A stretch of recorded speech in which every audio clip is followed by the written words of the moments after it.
السلام علیکم ورحمۃ اللہ، بسم اللہ الرحمن الرحیم۔ میں ہوں آپ کا میزبان ابراہیم حسین عابدی، اور آپ دیکھ رہے ہیں عابدی میڈیا۔ ہمارے استاذ مولانا عزیز الرحمن عظیمی صاحب اس وقت ہم ان کی خدمت میں حاضر ہوئے ہیں۔ ایک تو وہ انتہائی علمی شخصیت ہے، علمی شان ہے ان کی، اور دوسری جو ان کی بڑی خوبی ہے وہ یہ حالات حاضرہ پر ان کی نظر، بلکہ عالمی جو حالات چل رہے ہیں پوری امت مسلمہ میں کہ اس پر ان کی گہری نظر ہوتی ہے۔ تو اسی سلسلے میں ہم ان کی خدمت میں حاضر ہوئے ہیں۔ جو پاکستان کی صورتحال چل رہی ہے، پاکستان کی سیاست ایسی ہے کہ کسی بھی وقت کچھ بھی ممکن ہے۔ ہم جیسے طالب علم جو پس منظر چل رہا ہوتا ہے پردے کے پار، وہ ہم دیکھ نہیں پاتے، جو ہمیں نظر آتا ہے ہم اسے دیکھ کر رائے بناتے ہیں۔ اور ایسے حضرات جن کی نظر مستقبل پر ہوتی ہے اور پوری تاریخ ان کے سامنے ہوتی ہے، اور تاریخ میں چونکہ اس طرح کے واقعات پہلے رونما ہو چکے ہوتے ہیں، خصوصاً پاکستان کی تاریخ میں، تو ہم جیسے طالب علم اس کو ایک زاویے سے دیکھ رہے ہوتے ہیں، اور ان جیسے علمی شخصیات اور حالات پر جن کی گہری نظر ہوتی ہے وہ کسی اور زاویے سے، تو وہی جو اور زاویہ ہے اسے جاننے کے لیے آج عظیمی صاحب کی خدمت میں حاضر ہوئے۔ یہ ہماری بڑی خوش قسمتی ہے کہ ان کی شفقت، ان کی سرپرستی ہمیں حاصل ہے۔ تو ان کا مستقبل کو کیا دیکھتے ہیں، یعنی آنے والی حکومت جو ہے وہ کس کی ہوگی، اور خصوصاً پھر پی ٹی آئی کی کیا حیثیت ہوگی اس میں؟ بسم اللہ الرحمن الرحیم، نحمدہ و نصلی علی رسولہ الکریم، اما بعد۔ شکریہ ابراہیم عابدی صاحب کہ آپ نے مجھے بولنے کا موقع دیا۔ حقیقت یہ ہے کہ اس وقت ہماری صورتحال یہ ہے، اور ایک بہت بڑے طبقے کا حال یہ ہے کہ میرا جہاں تک وجدان ہے، میری سوچ ہے، پاکستان کے سیاسی حالات میں کوئی رائے قائم کرنا اور اس حوالے سے سوچنا، اس کو تقریباً سنجیدہ لوگوں نے چھوڑ دیا ہے۔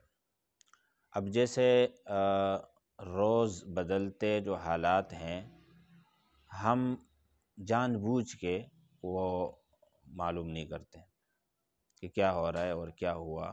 آج کے کیا واقعات ہیں تازہ، کل کے کیا ہے، پرسوں کے کیا، اخبارات میں کیا ہے، چینلز میں کیا چل رہا ہے۔ حالانکہ ساری چیزیں دستیاب ہیں ہمیں، لیکن دل نہیں کرتا کہ کوئی اخبار اٹھا کے پڑھ لے، کوئی خبریں معلوم کر لے، اس لیے کہ یہ جیسے ایک پروگرام کوئی تیار کرتا ہے اور وہ پھر اسی طرح فلم ساز جس طرح کوئی فلم تیار کرتے ہیں، پروگرام بنانے والے کوئی پروگرام تیار کرتے ہیں، وہ ان کی مرضی سے چلتا ہے۔ باقی ناظرین کو جان بوجھ کے جو ہے ایک دلچسپی پیدا کرنے کے لیے ان کو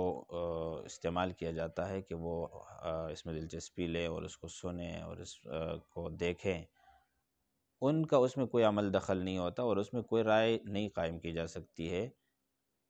صورتحال اگر غور سے دیکھی جائے ہمارے پاکستان میں اور عالم اسلام کے بہت سارے ممالک میں، جو جمہوریت ہے، جو سسٹم ہے، جو سیاست ہے، اس میں عوام کا بالکل کوئی اس سے تعلق لینا دینا نہیں ہوتا، اور وہ حکمران طبقہ اشرافیہ کہیں اور سے ان کا تعین ہوتا ہے، تقرر ہوتا ہے، اور وہ ایک الگ دنیا ہے۔ چنانچہ یہ جیسا کچھ ہو رہا ہے، اس میں کوئی جو ہے تعجب کی بات بھی نہیں ہے، کوئی حیران کن بات بھی نہیں ہے، کوئی حادثہ بھی نہیں ہو رہا ہے، یہ معمول کی ساری چیزیں میرے خیال میں چل رہی ہے۔ اور دیکھا جائے تو پاکستان جب سے قائم ہے اس وقت کے اور آج کے حالات میں بھی زیادہ فرق نہیں ہے۔ اگر اس زمانے کا کوئی اس وقت ان حالات کو دیکھ رہا ہو تو وہ بالکل اس کا بھی یہی تجزیہ ہوگا کہ جو کچھ لیاقت علی خان کے زمانے میں چل رہا تھا، ایوب خان کے زمانے میں، بھٹو صاحب کے، ضیاء الحق کے، اور اس کے بعد نواز شریف کے پہلے دور حکومت میں، بے نظیر کے دور میں، اور پھر اس کے بعد مشرف کے دور میں، اداروں کی جو صورتحال تھی اور سیاستدانوں کی جو مجموعی صورتحال تھی وہی سیم آج چل رہا ہے، بس تھوڑے چہرے بدل دیتے ہیں کہ کسی کی جگہ عمران خان آ گیا اور کسی کی جگہ جو ہے زرداری، نواز شریف اور دیگر حضرات ہیں۔ کوئی اس طرف جو ہے اتحاد بن رہا ہے، کوئی اس طرف اتحاد بن رہا ہے، کبھی زیادہ جماعتیں اس طرف ہے، کبھی کم جماعتیں اس طرف ہے، یہ ساری چیزیں ہوتی ہے، اور محض جو ہے نا ایک دکھائی دیتی ہے، حقیقت میں ایسا کچھ نہیں ہوتا۔ تو میں سمجھتا ہوں کہ پاکستان میں اگلی حکومت کس کی ہوگی اس کی کوئی زیادہ اہمیت بھی نہیں ہے، اور لوگ اپنے اپنے رائے قائم کرتے ہیں، اور بڑے بڑے جو تجزیہ کرنے والے لوگ ہیں، مبصرین ہیں، جن کا کام ہی یہ ہے، جنہوں نے اس میں عمریں کھپائی ہیں، ان کے اندازے بھی غلط ثابت ہوتے ہیں۔ وجہ یہ ہوتی ہے کہ وہ ایک الگ دنیا میں ہے، اور ان کی ایک مجبوری بھی ہے کہ وہ خبریں تلاش کر رہے، رائے قائم کرتے ہیں، لوگوں کو مصروف رکھتے ہیں، میڈیا میں جو ہے ان کا ایک وہ ہے، ان کی ایک حیثیت ہے، تو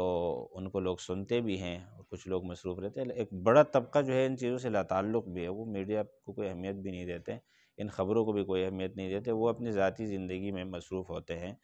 اور سیاست سے لاتعلق، جیسے ہمارے انتخابات میں بھی آپ نے دیکھا ہوگا کہ لوگ جو ووٹ ڈالنے آتے ہیں وہ بہت کم ہیں، اور اس کو نوٹ کیا جاتا ہے، بار بار ادارے نوٹ کرتے ہیں، این جی اوز وغیرہ۔ تو اس کی وجہ یہ ہے کہ حقیقی جو ہے کوئی کردار ووٹ کا اس میں نہیں ہے، بس ویسے ایک نمائشی عمل ہوتا ہے الیکشن کا، اس پہ کروڑوں روپے خرچ ہوتے ہیں، اور لوگوں کو تھوڑا سا جو ہے تسلی دی جاتی ہے کہ انتخابات ہو گئے، اب آپ کے کچھ پسندیدہ لوگ آ گئے، کچھ ان کے آ گئے، اور باقی یہ ساری چیزیں کہیں اور سے طے ہوتی ہے۔ وہ جو لوگ طے کرتے ہیں تو وہ ملک میں بھی ہیں اور بیرون ملک میں بھی، عالمی قوتیں بھی اس میں ہیں، اور ہمارے ملک کی طاقتیں بھی ہیں، اور ان کے متعلق ہم یہ بھی نہیں کہہ سکتے ہیں کہ وہ غلط کر رہے ہیں۔ شاید کہیں بھی جمہوریت کا یہ مطلب نہیں ہے کہ وہاں عوام 100% حکمران ہے، یا